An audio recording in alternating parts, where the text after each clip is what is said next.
বিসমিল্লাহির রহমানির রহিম।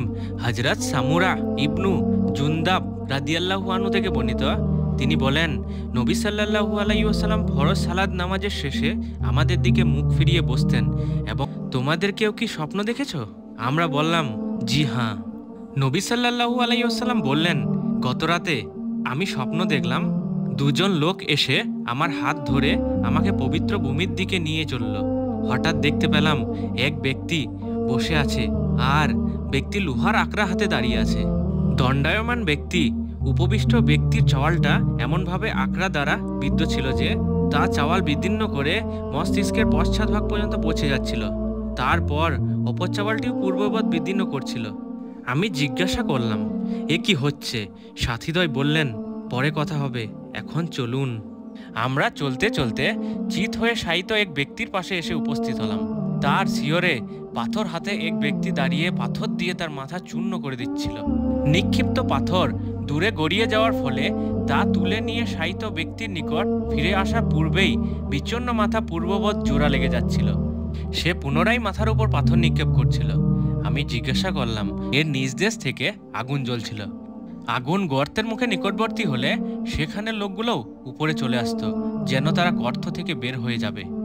আগুন ক্ষীণ হয়ে গেলে তারা তলদেশে ফিরে যায়। গর্তের মধ্যে গাছে আরোহণ করে এমন একটি বাড়িতে প্রবেশ করলেন যে এর চেয়ে সুদৃশ্য বাড়ি আমি পূর্বে কখনো দেখিনি। বাড়িতে বহু সংখ্যক বৃদ্ধ, যুবক, নারী এবং বালক বালিকা ছিল। এরপর তারা আমাকে সেখান হতে বের করে নিয়ে গাছের আরও উপরে আরোহণ করে অপর এক বাড়িতে প্রবেশ করালেন। এটা পূর্বাপেক্ষা অধিক সুদৃশ্য ও সুন্দর। বাড়িটিতে কতিপয় বৃদ্ধ ও যুবক অবস্থান করছিলেন। আমি বললাম, আজ রাতে আপনারা আমাকে বহু দূর পর্যন্ত ভ্রমণ করালেন, এখন বলুন যা দেখলাম তার তাৎপর্য কি? তারা বললেন, হ্যাঁ, আপনি যে ব্যক্তি চাওয়াল বিদীর্ণ করার দৃশ্য দেখলেন সে মিথ্যাবাদী, মিথ্যা কথা বলে বেড়াতো। তার বিবৃত মিথ্যা বর্ণনা ক্রমাগত বর্ণিত হয়ে দূর দূরান্তে পৌঁছে যেত। কিয়ামত পর্যন্ত তার সাথে এ ব্যবহার করা হবে।